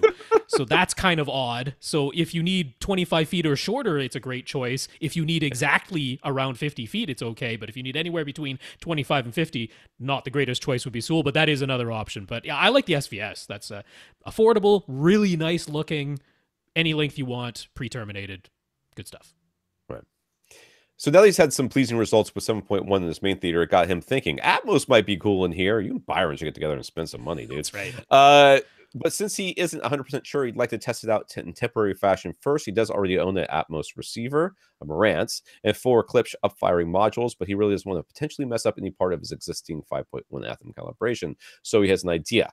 Could he leave his 7.1 system the way it is, that whole setup connected to his Anthem, then bring his Marantz and 4 upward-firing modules into his theater? He could split the output of his Oppo so his Anthem is still playing 7.1 as usual, and then the Marantz is only playing the 4 Atmos speakers. That won't really be discrete Atmos configuration, as the Anthem will still be playing all of the sounds. And then the Marantz will basically do duplicating some sounds out of the Atmos module. Would it be good enough to get an idea without having to touch any part of his Anthem configuration? Okay, didn't he have the Atmos set up in his little bedroom system? In his spare bedroom, right? That's right. That's where he has his Did he like the way that sounded? Yeah. Then you've already done the test. You just have to, the test is done. This is a different room. It's not that different, dude. It's not that different. This is going to be the same. So I would trust that if you've liked Atmos in one room, you're going to like it in the other one. In fact, there's no part of me of this whole situation where you've got a non-optimal bedroom where everything's very close to you and everything else. And then you've got a dedicated home theater. It's got room treatments and everything else in it. It's certainly going to sound better in your home theater than it did in that bedroom, in my mind. If you're dead set on doing this, though, what I would do is I would make sure you know which speaker wires on the back of your amplifiers go to which channels, so label them if need be. But I would just plug them all into the Marantz. That makes the most sense to me. Because then you haven't touched the Anthem. As soon as you plug the speaker wires back into your amplifiers, you're right back to your Anthem setup. You haven't done anything to that. Yeah. I would just plug all the speakers into the Marantz and let it do its thing. Hey, set the Marantz in the middle of the room. Yeah. And then it's all temporary, so it doesn't matter. And then just run new. I mean, if you've got like a box of wires around, just run new wires to your speakers, and then unplug everything else, and just do it that way. So you could do it that way as well. But I think, I mean, you're gonna eyeball the trim levels on your surround back speakers, but you can't trust that you like Atmos in one room, you're gonna like it in another room. Come on, man. I think you're overthinking this a little bit. Justin Not Bieber on Facebook. A while back, Justin decided how his Harman companion remote was seemingly getting stuck. Described how his Harman companion remote was. For example, he might click the left arrow button once and then it would just keep scrolling to the left, sometimes for over a minute. He was having issues with the mouse on the Harmony keyboard too, but switching the USB adapter to a different port for a better line of sight seems to have fixed that issue. The stuck Harmony companion problem remains, though, even after suggestion of replacing its coin-style batteries. Since his Harmony hub is behind glass, he thought that might be part of the problem, but temporarily moving the hub didn't help. So any other ideas? So he's having a scrolling thing. It's the button itself physically sticking? I don't think so. So there are some other people on Logitech's forums complaining of very similar things. And saying that it even happens if they're using, say, the smartphone app. Oh, really? So this is definitely a communication... Sounds like a hub issue, yeah. Yeah, and what most people have traced it back to is a network connection error. Because most people have said once they reset their wireless router, things go back to working properly. Okay. Because the commands are usually being sent through your router to get to the hub. Yeah. So yeah. That makes no sense, but whatever. So my kids, April Fools, my youngest son has been making plans upon plans for April Fools. So I got a beer full of Tabasco yesterday and stuff like that. He was all very pleased with himself for all the practical jokes he plays. But one of the jokes they tried to play is they took they took like not masking tape, but Scotch tape and put it over all the sensors on the Harmony remote, and then used a black marker to black it out so that the IR wouldn't get out. But of course, they didn't realize that it's all RF, so it was still working. They're like, "How come it's still working?" And I'm like, "Oh well, that would have worked on other remotes." He goes, "Oh," my son looks at me. Plus, the IR blaster on that thing is so bright it would probably go right through that blackout marker. Yeah. So, anyways, he was like, "Well, it would have worked, but Daddy's got to have the fancy remote." I'm like, "Yeah, I do. I have the fancy remote." Adriano. Oh, just before we move on, I want to say there was one other thing in Logitech support suggesting that you could try going into the Logitech setup software, go to the specific device where you're having this repeating button problem, and actually click on the troubleshoot section in the software. And then under the troubleshoot section, there's one that says either I'm getting repeat commands or I'm pressing the button and it's not responding. And you can actually raise or lower the sensitivity. So it's at a default setting, but then you can actually raise or lower that. So try the troubleshooting section in the software and try resetting your router, because it might just be that. Yeah. Adriano says, thanks for answering his previous questions. You're welcome, dude. I have no idea what you're talking about. As a reminder, he has a friend who wants to use multiple 4K sources with a 4K. Oh, right. This guy. 4K projector, but the sound system is a Sonos Play Bar that only accepts an optical audio input. Since he wants to retain full 18 gigabits per second bandwidth and HDCP 2.2 support, we suggest that he could use a 5-in, 1-out Sewell switch deck and then feed that output into an AVRant tree HDMI audio extractor, because that sounds way easier than just using a receiver. But that's all well and good, except that Adriano's friend also wants to connect a second display. Dude, you're gonna get a new friend. This guy's high maintenance. He intends to have. Hey man, I've ended friendships over less than this. I'm like, Wow. They're like, you're like, oh, can I get it right to the airport? Like, dude, I don't even know who you are anymore. I gotta go. That's all well and good, except that Adrian, okay, he tends to have a 4K flat panel, then have his motorized projection screen come down in front of it, so he'll never have both displays on at the same time. But he does need to be able to feed the video from all 4 of his sources to both displays and have the optical audio at all times. Adriano searched for a 4.2 matrix switch that with full 18 gigabits per second bandwidth when he found some, even a few that include optical audio extraction, but they're all expensive. The cheapest was about $250. So can we offer any sort of solution that would be more cost effective? I can. I hate it, but I can. Dude, you should buy the 251. I'm going to be dead honest with you. You should buy the 251, because any other solution is going to end up being something that, like what we're talking about before, a bunch in and the one out, and it goes over here and it does something else. And just get the one little box, the 4.2 with the audio extractor and everything in it. Tell your friend that is the solution. That's it. Yeah. Or you can buy a receiver like a normal person. I mean, the 251 is actually half the price. Like Sewell has a 4-in, 2-out matrix switch, full 18 gigabits per second bandwidth, full HDCP 2.2 HDR support, all of that with audio extraction to an optical port. But it's $500. There you go. So that's Sewell's. So the one you found is half of that price. So yeah, the cost-effective solution is the dreaded 3-headed dragon, because it's still what I suggested before, the 5-in, 1-out switch.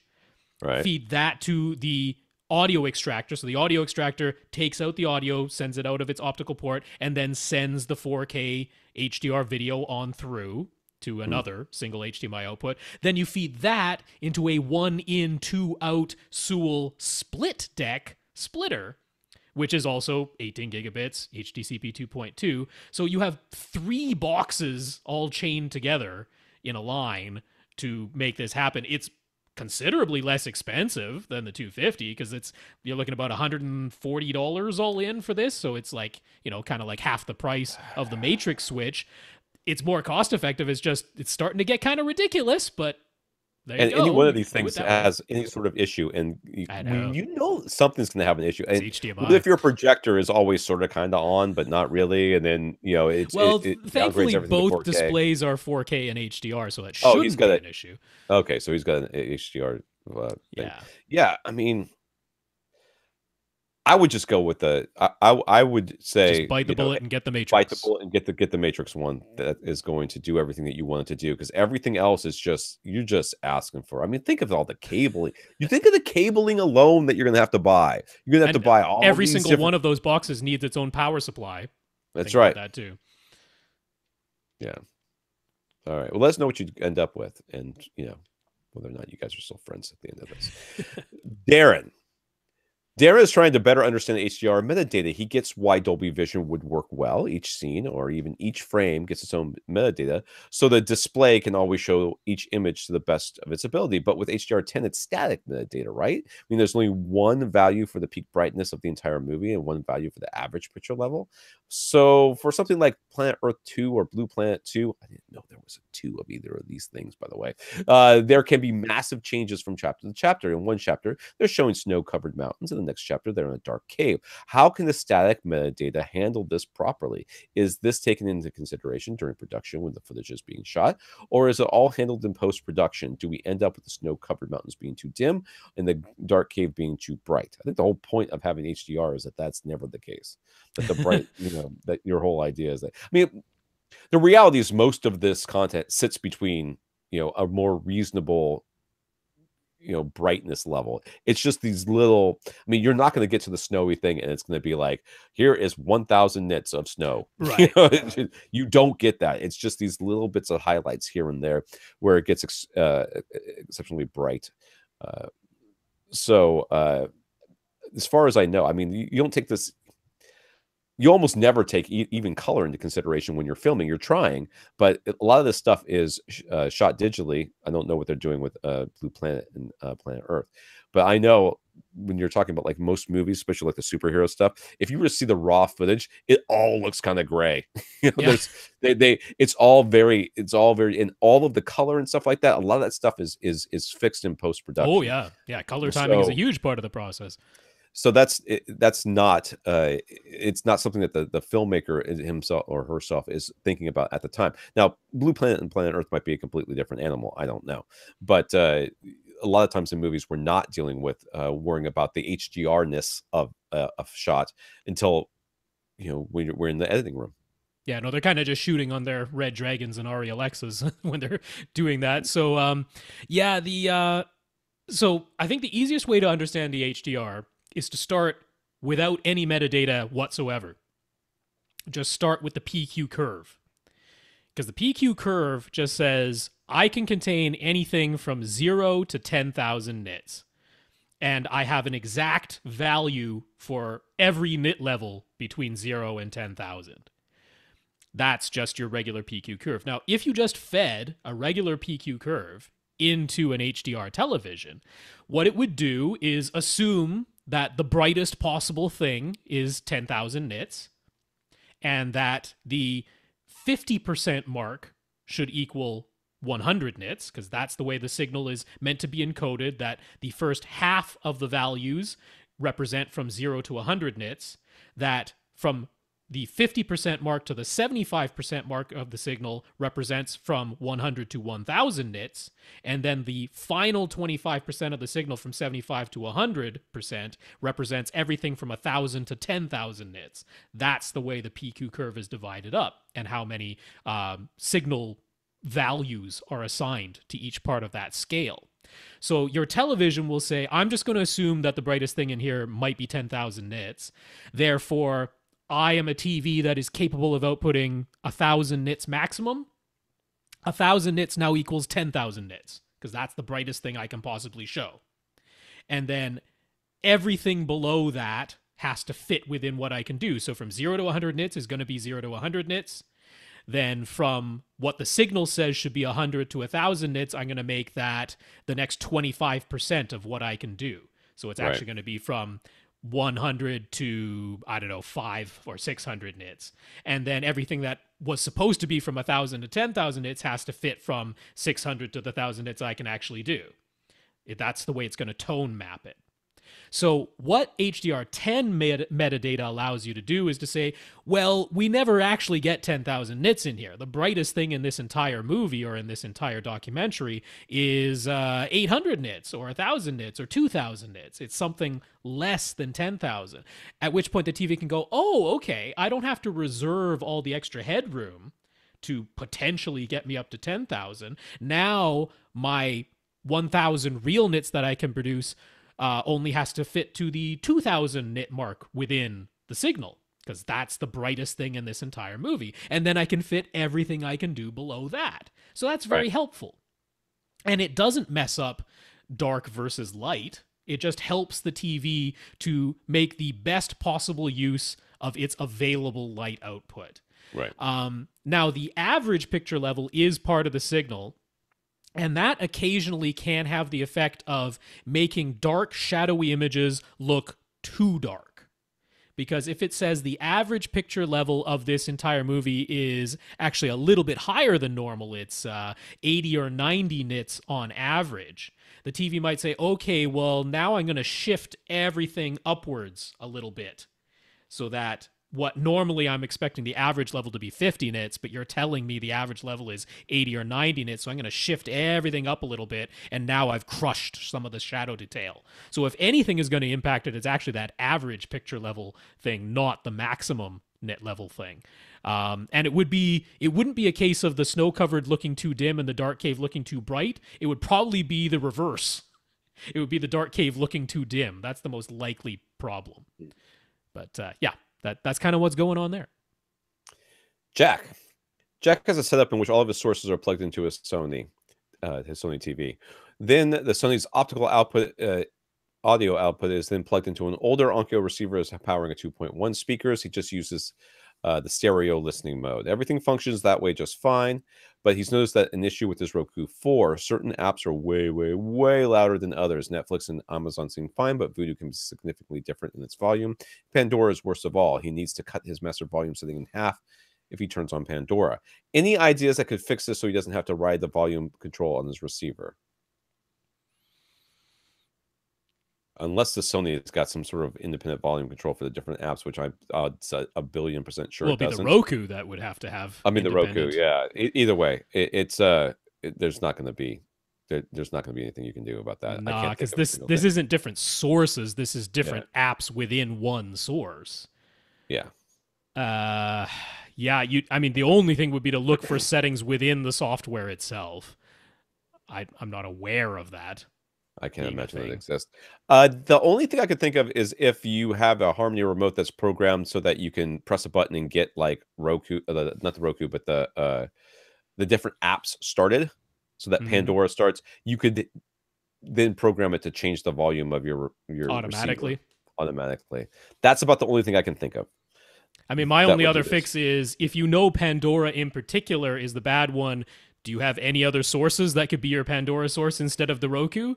Yeah, your receiver Oh, no, he's got an older Onkyo receiver. He doesn't, His receiver might, but because Pandora's been around for quite some time. But yeah, it's fairly widely supported. If that's the most egregious offender, you could try to look for that. I mean, you could use a Chromecast. I mean, yeah, maybe this is just an issue with your Roku box.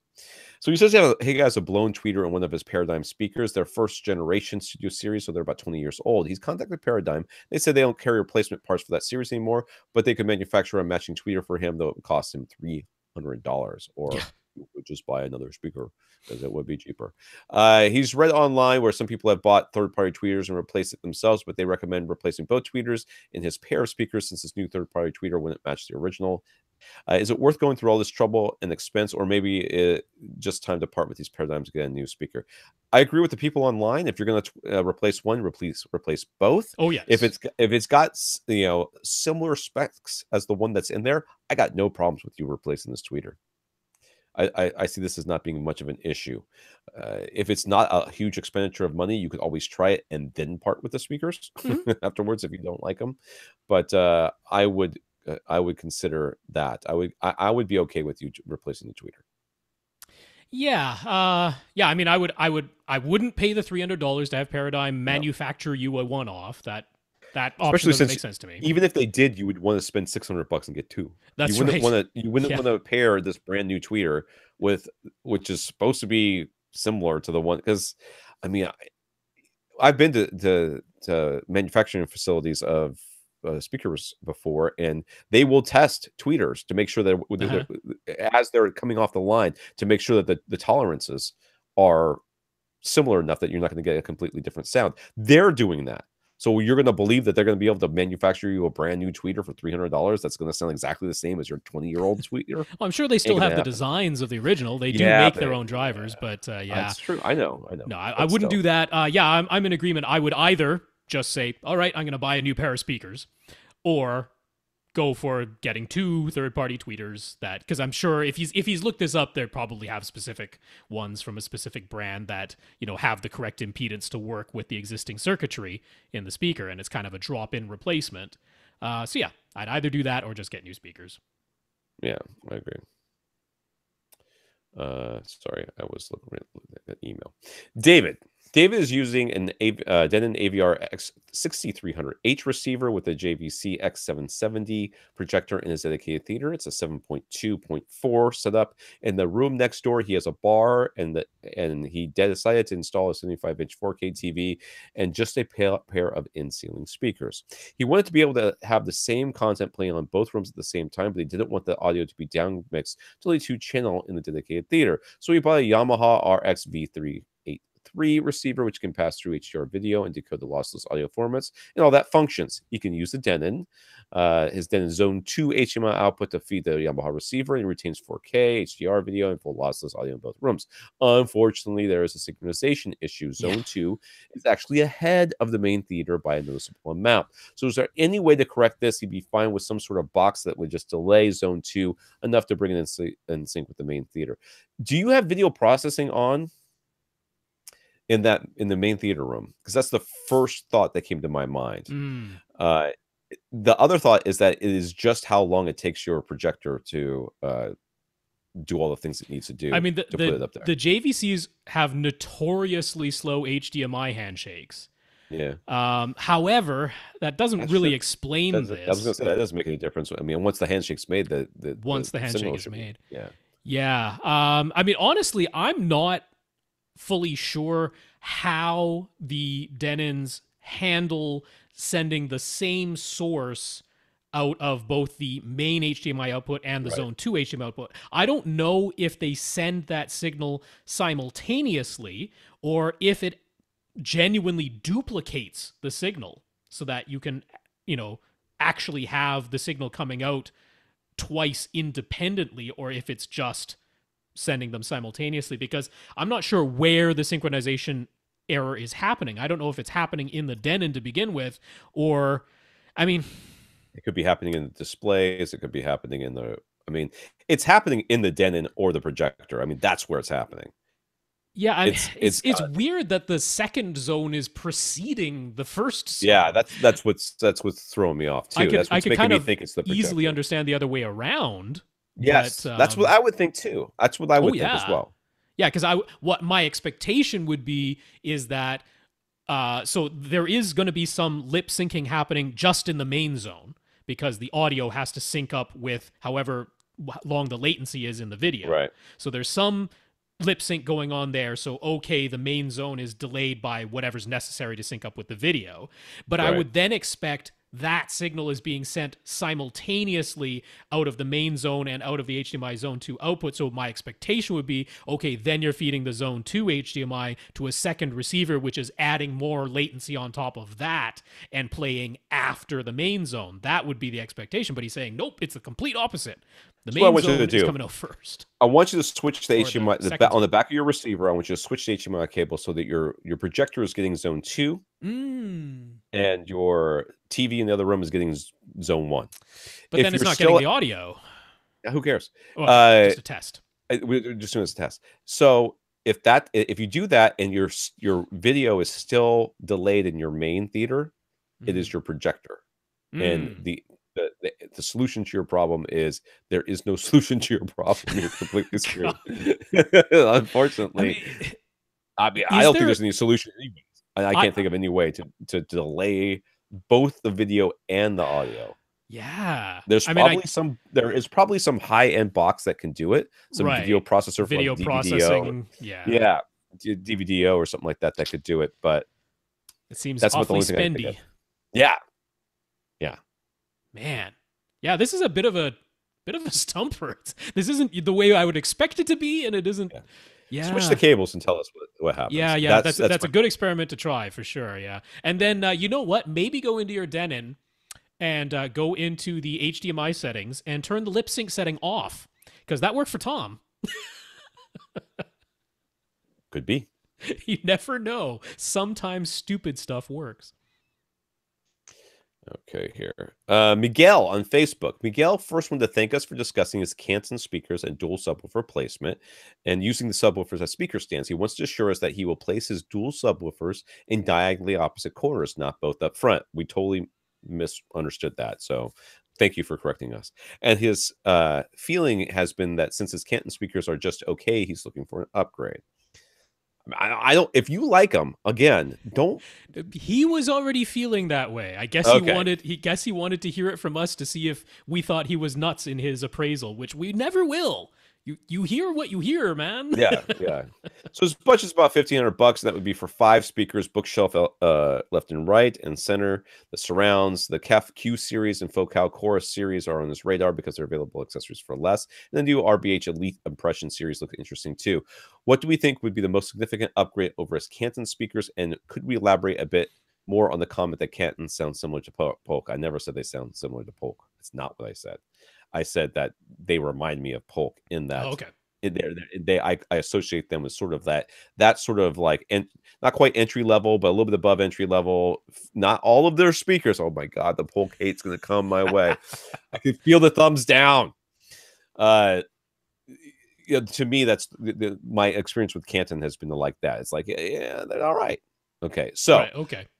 You so are they're missing like middle of the road. Fine, don't particularly stand out as great or bad. They're like, there they are, middle of the road. There they are. Okay. They're just kind of there. You're missing on this list. I love the RBH inclusion. Yes. I think that I would include the SVS series speakers. Okay. So either the Prime or the Ultras, depending on what you can afford. Yeah, I think you'd be looking at the Primes in this case. Yeah. So $1,500, right? So yeah, $1,500 for 5. Yeah. And then, of course, you've got Ascend, which you can add to that list because they're cheap. And not cheap, but they are free shipping both ways. Well, no, Ascend isn't free shipping both ways. No, Ascend. I mean, AVRant. Yeah. Yeah, so SVS and AVRant both have free shipping both ways. So they're certainly worth auditions. And I would include Ascend in here. Yeah. The SE series would definitely fit in this price range. And they are, in my opinion, really good sounding speakers for that price. But if looks are super important, the Ascend SE series is very plain, so they're not going to win on I was going to say, I mean, you could also include the HSUs if you want something a little more dynamic. But again, that is a big, ugly box. I mean, like, they're real not ugly. Look at the Horde. You can get them in the rosewood finish, and they keep saying they're ugly, but they're not that ugly. They are ugly. They're ugly. So what do I think would be the best? I don't know. I honestly don't know. Because all of these are good. These are all good speakers, and it's going to depend on your ears and your room, and honestly, your experience with Cantons too. You know, what you're used to hearing. You're going to want something a little bit different, but maybe not something too different. So you're going to listen to these. I really like the RBHs. I mean, I haven't heard their new ones. Yeah.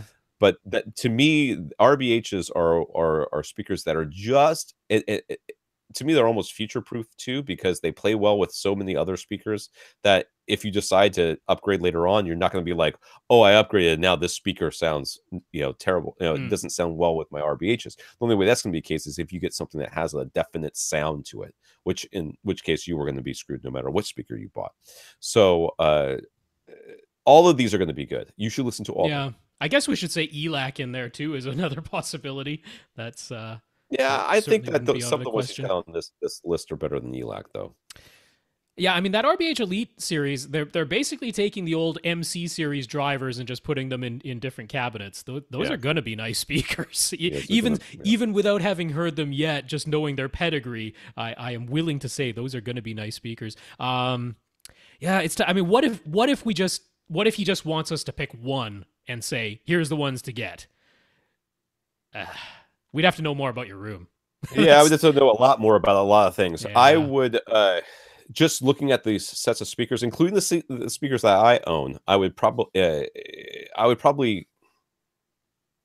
lean towards RBHs. I got to be honest with you. I can't disagree with that. I mean, I love the Ascends, but the looks aren't going to be there if that's important to you. Yeah, the Kef series, the Kef are nice too, but I don't think I don't think they're nearly as good. I haven't heard the Focal, so that's off my list.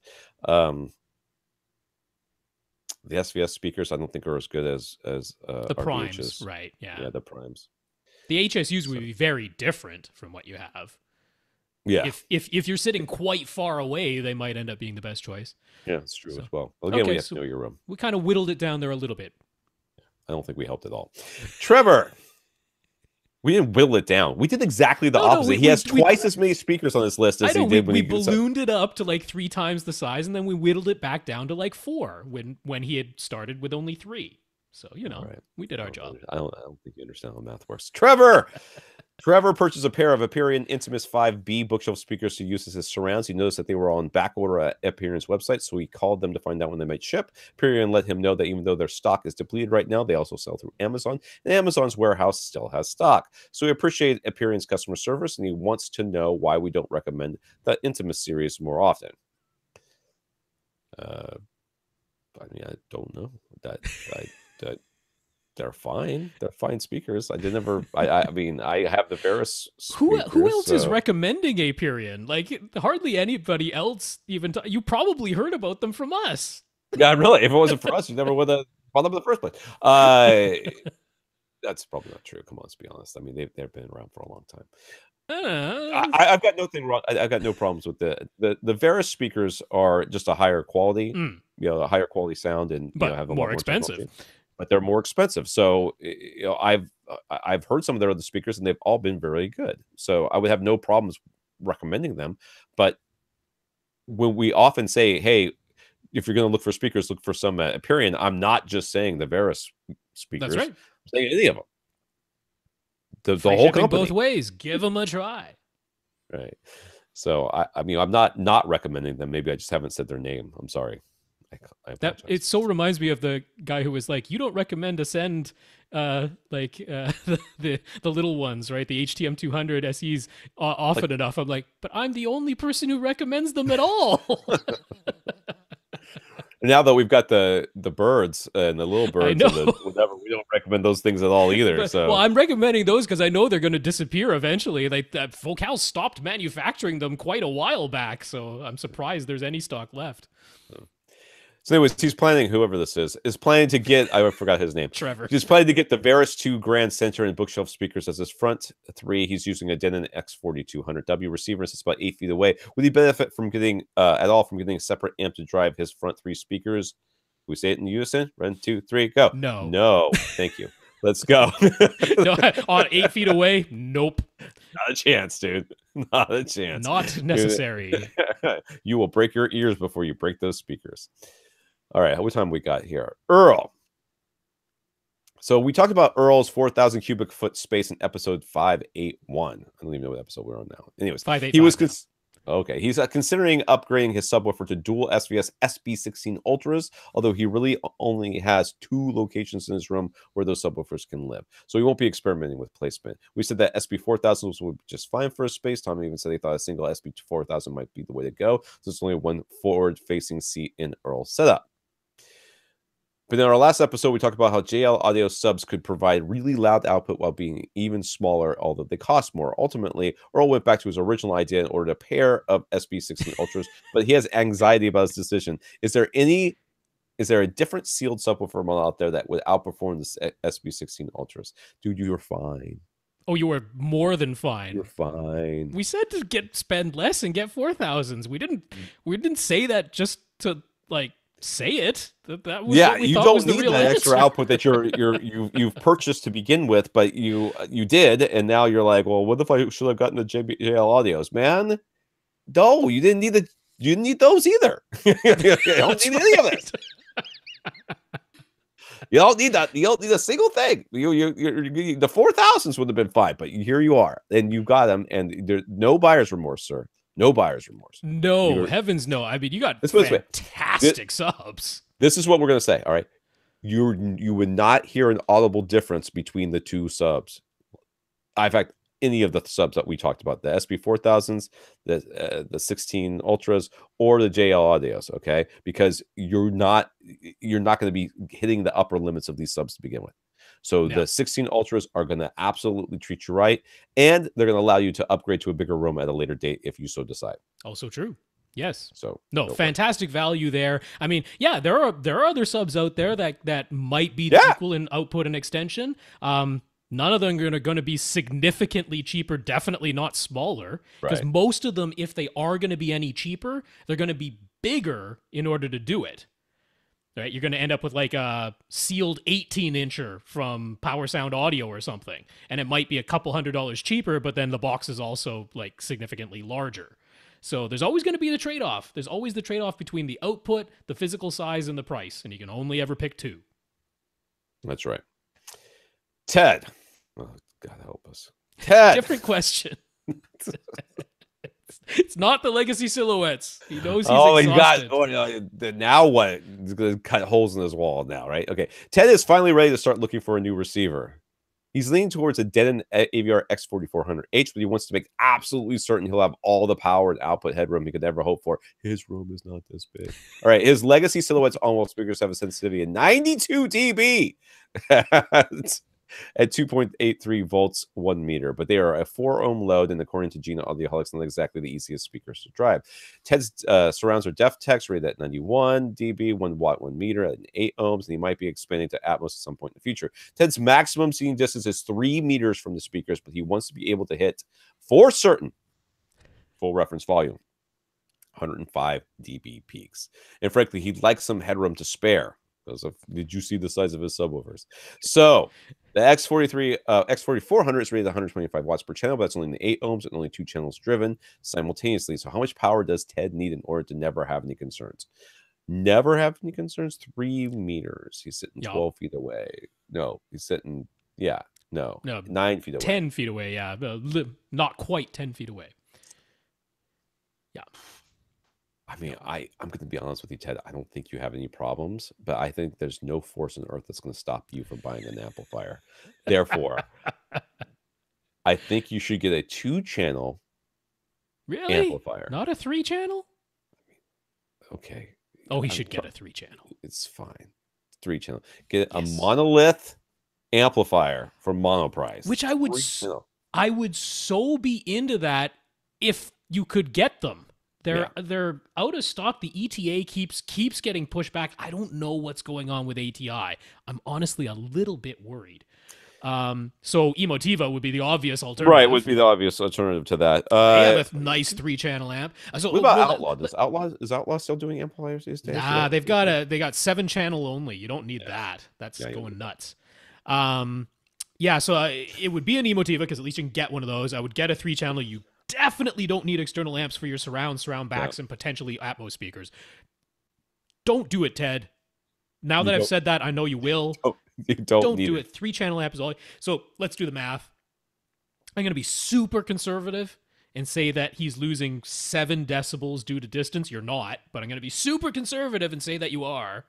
All right. So 92 dB, 2.83 volts, 4 ohms. That's exactly the same as 89 dB with 1 watt at 4 ohms, or, let's just do that. So it's the exact same as 89. All right, so we're going to drop down to 82 just due to distance. Then we're going to add 10 by multiplying 1 watt by 10. So 10 watts is now getting you, what did I say? You could drop down to 82, getting 92 from 10 watts into 4 ohms. You're getting 102. You're getting 102 decibels from 100 watts into 4 ohms, and you're hitting a full 105 from 200 watts into 4 ohms. Now, the Emotiva amps are rated at 200 watts into 8 ohms continuous. So you wanted extra headroom? You've got extra headroom, dude. So some close to 600, 650, 700 watts into 4 ohms. So peak, for that very short-term peak. But that's okay. I'm sure he's fine with that. Ted's going to do it anyway. Why are we debating this? We know he's going to get We're not debating, but the reality is, okay, for everybody else in the world. For everybody else in the world. For everybody else in the world, they wouldn't have legacy silhouettes in a room this size to begin with. That is true. But he does, the receiver would be just fine. Yes. Oh, yes. The receiver is just fine. Although, if he's going to end up with 11 speakers, he's going to need at a minimum a 2-channel amp. That is true. So why not get a 3-channel amp and power your front 3? Fine, that's fine. Do it. Just do it. It's fine. Emotiva, X Series, 200 watts per channel. Last question. Here we go. Doug Stubbe. I mean, Stubbe is in quotes, so I guess his name is Stubbe, and he's also named Doug. Anyways, Stubbe was living in a house, but now he's moving into a condo. He got used to some very loud bass in his house, but now he have neighbors above him and on one side. Well, that sucks. I know the feeling. Oh. He'll be on the ground floor, and he's pretty sure his floor is laminate on top of concrete. So how much will decoupling his subwoofers from the floor actually help? A whole bunch. Well, anywhere from a whole bunch to potentially not at all if it's actually like air movement flanking problems. Yeah, if you have flanking issues, it's not impossible too. So, yeah. But decoupling is not it's not something you're going to want to say, well, it probably won't really help anyways because Tom and Rob said it might not help. No, I would totally decouple. Decouple. Oh gosh, yes. It's never going to hurt. It will never hurt. So we talked about simply needing something squishy to act as a damping device. Would yoga mats work? Would it be better for the damping device to be rubbery or more like memory foam? Yoga mats would work okay, I think. I would double them up. Oh, yeah. They're a little thin. But, especially when you put the weight, depending on your subwoofers. I mean, it might be a light subwoofer. Yeah. But a reasonable size subwoofer, and by say reasonable, I mean by SVS limit, so maybe 60 pounds. You're going to want to put two layers of yoga mat. Would be just fine, I think. Yeah. I mean, at the very least, that's a good way to test it out. In fact, I can't believe we never suggested, after all your mouse pad garbage, we've never suggested yoga mats. People actually have yoga mats. They don't often have enough mouse pads to support 100-pound SVS subwoofer. I suggest mouse pads for speakers. Do you want rubbery or memory foam? I want something that is at all times attempting to get back to its regular shape. Right. And either one works. So I suppose, but memory foam isn't really what I would go for. Because is he talking about the same sort of stuff that would be under the sub dude? But that's not memory foam. That's just that's not memory foam. That's just foam. Foam. Yeah. No, because memory foam, if you push into it and you take your hand away, it leaves an imprint of your hand for a fair amount of time. Yeah, that's true. So I wouldn't go for that because I want something that's going to spring back to its irregular shape as soon as I remove the weight. So that's closer to being a rubbery type of thing. Don't go for the one that retains the indent because that's not what you're going for. You want something that is springy. Springy is what you're going for. I would, when I was thinking memory foam, I was actually just thinking regular foam, the stuff at the bottom of the sub, dude. But yeah, you're right. That's it. That's what we're going to do. We're done with this podcast. Okay. Yeah. Chris's is fairly long, so that makes sense. The next couple of questions are long. I just scrolled. What if we just answered Ray's really quickly? Because the poor guys. I scrolled all the way to the top. That's why you can't scroll back down. It's not. I'm doing it. Shut up. Ray's the last one. 20. 20 here. All right. Ray says we mentioned the Dynamat box is one way to add backer boxes into two in-ceiling speakers, but they're kind of expensive. Ray has a total of 11 in-ceiling speakers throughout his house. He'd like to add backer boxes to all of them. Is there something more affordable he can use? Yeah, dude, you can get up into your attic and just put a 2x4 into DIY. The bay right there, and then slap a piece of plywood or whatever on top of that, and then before you drill everything in, throw some insulation in there. Backer box, bam, done. Like $1.50. DIY would definitely be the cheapest way to do it. Monoprice does sell pre-made ABS plastic with some foam inside of it, pre-made cans for the backs of speakers. The question is, will they fit your speakers? And I don't know, because they made them to fit their speakers, and their speakers are a pretty standard design for in-ceiling speakers, but it doesn't 100% mean it's going to fit your speakers. So if you want something pre-made, maybe order one just to try it.